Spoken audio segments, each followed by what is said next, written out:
ሩሲያ በከበበችው የዩክሬን ጦር ላይ እርምጃ መውሰድ ጀምራለች። የፑቲንን ጥሪ ሳይሰማ በፖክሮቭስክ እየተዋጋ ባለው ኃይል ላይ በተወሰደ እርምጃ በደርዘን የሚቆጠሩ የኪየቭ ወታደሮች መሞታቸው ተሰምቷል። ይህ እንደተጠበቀ ሆኖ የዜሌንስኪ መንግስት ጦሩን እዚህ ሁሉ ጣጣ ውስጥ እንዳይከተው እየተለመነ እንደነበር ታውቋል። ከሲቪል እስከ ወታደር ለቀን እንውጣ የሚል ውትወታ ለአለቃ ዜሌንስኪ ቢያሰሙም ማንም ጆሮ እንዳልሰጣቸው ታውቋል። ወታደሩ እየጠፋ ነው፣ የዩክሬን ጦር እየፈረሰ ነው የሚሉ ዘገባዎችም በስፋት እየቀረቡ ነው።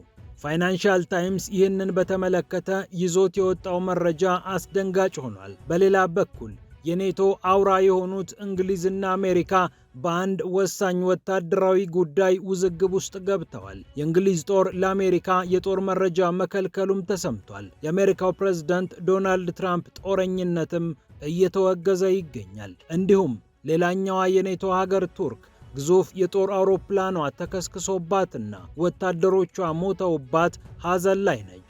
አውሮፕላኑ የተነሳው ከጥቁር ባህር መሆኑም ተነግሯል። ወደ ጋዛ ስንገባ አሜሪካ ጨክና ጦሯን ልታስጠጋ መሆኑ ተወርቷል። በሺዎች የሚቆጠሩ ወታደሮችን የሚይዝ ግዙፍ የጦር ቤዝ ጋዛ አፍንጫ ስር ልትገነባ መሆኑን የእስራኤል ሚዲያዎች እየዘገቡ ይገኛሉ። ፒያሳ ኔትወርክን ስትከታተሉ ሁሉንም በጥልቀት ታገኛላችሁ። ፒያሳ ኔትወርክን ሰብስክራይብ፣ ላይክና ሼር በማድረግ የተአማኒና የጥልቅ ዘገባዎች ቤተሰቡን ስንል በአክብሮት ጋብዘናል። አሁን ወደ ጉዳዮቻችን አለፍን።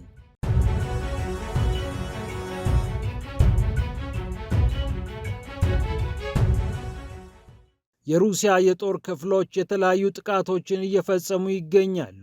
በኩፒያንስክና በፖክሮቭስክ የከበቧቸውን ወታደሮች መምታት ጀምረዋል። 10,000 ይደርሳሉ የተባሉት በእነዚህ ሁለት ከተሞች የሚገኙት የዩክሬን ወታደሮችም የመጨረሻ ጣፋንታቸው መደምሰስ እንዳይሆን ተሰግቶላቸዋል። ካርኮቭ ክልል ውስጥ የምትገኘው ወሳኟ ኩፒያንስክ ከተማ ስትራቴጂክ ይዞታነቷ በስፋት ይነገርላታል። በዚህች ከተማ የተከበበው የዩክሬን ኃይልም በሩሲያ ጦር መመታት መጀመሩን የሩሲያ የመከላከያ ሚኒስቴር ይፋ አድርጓል። ኩፒያንስክ ላይ መሽጎ ያለው የዩክሬን ጦር በከፍተኛ ሁኔታ እየተመታ ነው ያለው የሩሲያ ጦር ዛፓድ የተባለው የሩሲያ የጦር ክፍል የመምታቱን ኃላፊነት ተረክቦ እርምጃውን እየወሰደ እንደሚገኝ የጦሩ አዛዦችን ጠቅሶ ስፑትኒክ ዘግቧል። ምስራቃዊ ኩፒያንስክን በእጇ ያስገባቸው ሩሲያ አሁን ደግሞ ምዕራባዊ ኩፒያንስክን በእጇ የማስገባት ሂደት ላይ ትገኛለች ተብሏል። የተወሰነውን የምዕራቡን ክፍል ተቆጣጥራለች ነው የተባለው።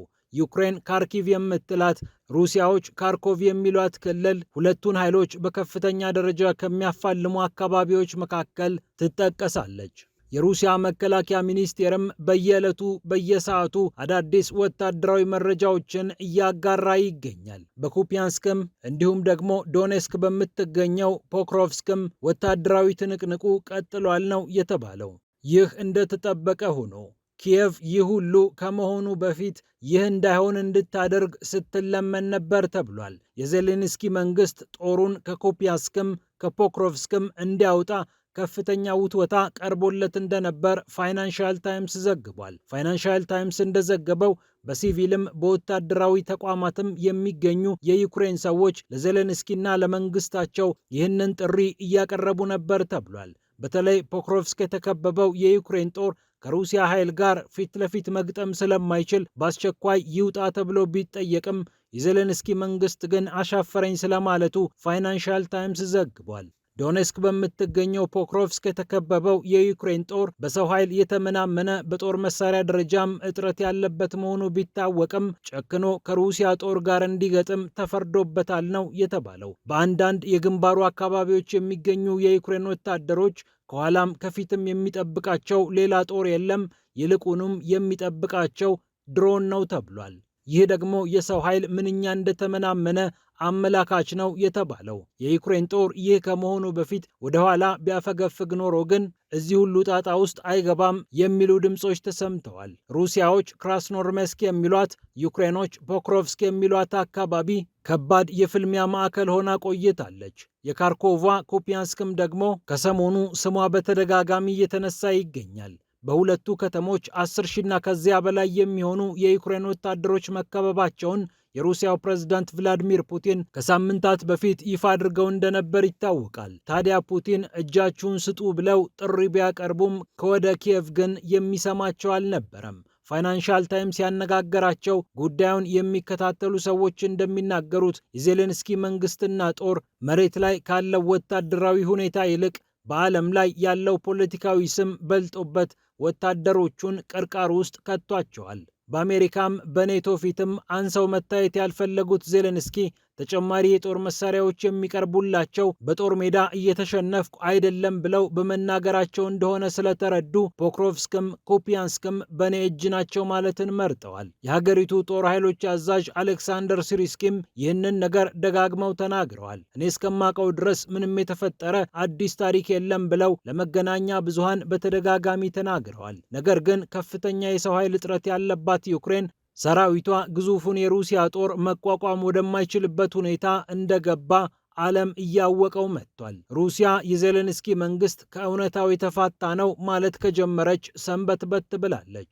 አሌክሳንደር ሲሪስኪ ኮሽ የለም ባለው አንደበታቸው በጥቅሉ ወይም ከሞላ ጎደል አካባቢዎቹን እየተቆጣጠርን ነው ቢሉም በየቀኑ በደርዘንና በመቶዎች የሚቆጠሩ የዩክሬን ወታደሮች እየሞቱ እንደሚገኙ የሚወጡ ሪፖርቶች ያመላክታሉ። አሁን ደግሞ የምዕራቡ ዓለም መገናኛ ብዙሃንም ነገሩን መሸፋፈን ትተው እየተፈጠረ ያለውን ነገር እርቃኑን አስቀርተው እየተናገሩ ይገኛሉ። የዩክሬን ጦር የሰው ኃይል እጥረት ስለገጠመው ሩሲያን መቋቋም አልቻለም ከሚለውም ባለፈ ይህንን የሰው ኃይል ክፍተት ለመሙላት ወደ ጦር ሜዳ እየተጓዙ ያሉ ወታደሮች መንገድ ላይ ሸሽተው እየጠፉ እንደሚገኙ ፋይናንሻል ታይምስ ጽፏል።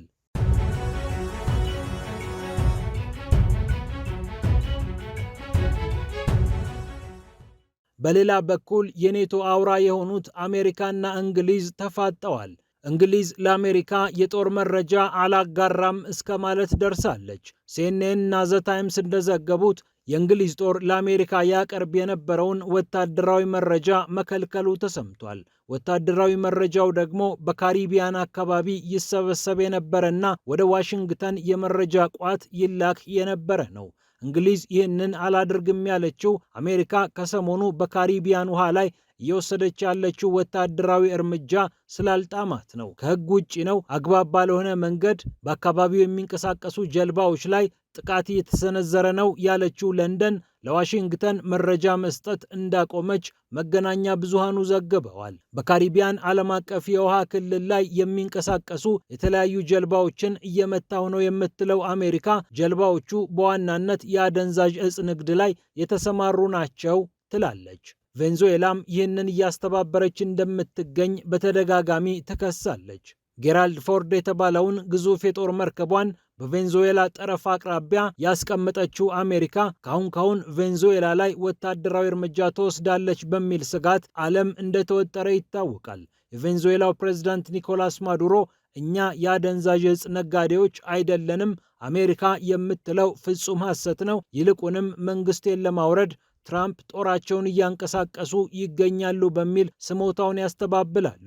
አሜሪካ ከእንግሊዝ የመጣባት ተቃውሞ በዓለም አቀፍ ውሃ ላይ እየተፈጸመ ያለው ጥቃት ከሕግ ውጭ ከመሆኑም በላይ በአደንዛዥ እጽ ንግድ ተሰማርተዋል የተባሉ በጀልባው የተሳፈሩ ሰዎች ካሉም ሰዎቹን በቁጥጥር ስር አውሎ አደንዛዥ እጹንም አስወግዶ ሕጋዊ እርምጃ ይወሰዳል እንጂ እንዲሁ በደፈናው ሚሳኤል አይተኮስም። ይህ ከሕግ ውጭ ያለ ግድያ ነው ብላለች። የተባበሩት መንግስታት ድርጅት የሰብአዊ መብቶች አለቃ የሆኑት ቮከር ታርክም ይህንኑ በመድገም አሜሪካ ከሕግ ውጭ ግድያ እየፈጸመች ነው እያሉ ይገኛሉ።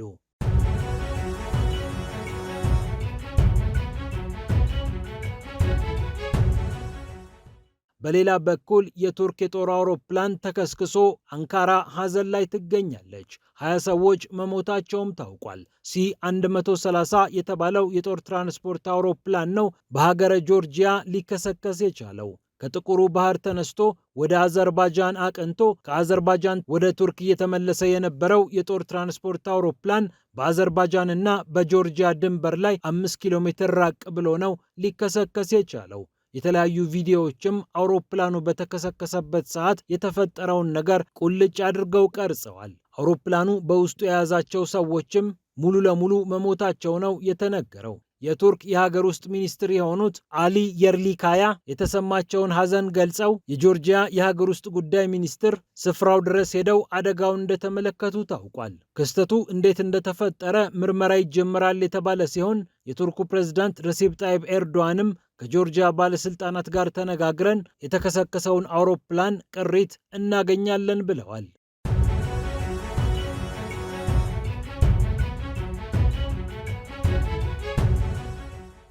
በመጨረሻም አሜሪካ ጦሯን ወደ ጋዛ ልታስጠጋ መሆኑ ታውቋል። በጋዛ ድንበር ላይም ግዙፍ የጦር ቤዝ መመስረቷ የማይቀር ነው ተብሏል። $500 ሚሊዮን የሚያወጣ በሺዎች የሚቆጠሩ ወታደሮችን የሚያስተናግድ የጦር ቤዝ ይሆናል ተብሏል። ይህ አሜሪካ በጋዛ ድንበር ላይ የምትገነባው የጦር ቤዝ ኪሪያት ጋት በተባለው የእስራኤል ምድር ላይ ይተከላል የተባለው ይህ የጦር ማዕከል ከ$500 ሚሊዮን በላይ እንደሚያወጣ የዘገበው ሾምሪም የተባለው የእስራኤል መገናኛ ብዙሃን ነው። አሜሪካ ይህንን ማዕከል የጋዛን ሰላም የሚከታተል በሲቪል እና በወታደራዊ ትብብር የሚመራ ልዩ ማዕከል እንደምታደርገውም ታውቋል። የግብፅና የኳታር ጦርም በዚህ ጉዳይ ላይ ሚና ሊኖራቸው እንደሚችል እየተነገረ ይገኛል። ዓለም አቀፍ የመረጋጋት ኃይል ወይም ኢንተርናሽናል ስታቢላይዜሽን ፎርስ ISF የተባለውን ኃይል በጋዛ አሰማርታ የጋዛን ሰላም አስጠብቃለሁ እያለች የምትገኘው ዋሽንግተን በአካባቢው ያለውን ጸጥታ የበለጠ ለመጠበቅና የሲቪሉንም የወታደራዊ ስራውንም ለማስተባበር ይህ ማዕከል ያስፈልጋል እያለች ትገኛለች። ለዚህም እስከ $500 ሚሊዮን አካባቢ ወጪ ሊደረግ እንደሚችል ተሰምቷል። አሜሪካ በጋዛ ያለውን ሁኔታ ከእስራኤል ተቀብላ ጸጥታውን ለማስከበር እየሞከረች ነው የተባለ ቢሆንም ወደ ጋዛ የሚገባው እርዳታ ግን አሁንም በከፍተኛ ደረጃ መቀነሱ ታውቋል። በቀን 600 የሚሆኑ የእርዳታ ተሽከርካሪዎች ወደ ጋዛ ይገባሉ ተብሎ የነበረ ቢሆንም በተኩስ አቁም ስምምነቱ መሰረት ቃል ከተገባው 28% ብቻ የጋዛ ሕዝብ እየደረሰው እንደሚገኝ ታውቋል። እስራኤል ከተኩስ አቁም ስምምነቱ በኋላ ሐማስ ተነኮሰኝ እያለች በፈጸመችው ጥቃት በትንሹ 240 የሚሆኑ ፍልስጤማውያን መሞታቸውም ይነገራል። ፒያሳ ኔትወርክን ስትከታተሉ ስለቆያችሁ ክብረት ይስጥልን ብለናል። ፒያሳ ኔትወርክን ሰብስክራይብ፣ ላይክ እና ሼር በማድረግ የተአማኒና የጥልቅ ዘገባዎች ቤተሰብ ሁኑ ስንል በአክብሮት ጋብዘናል። ሰላም ለዓለማችን።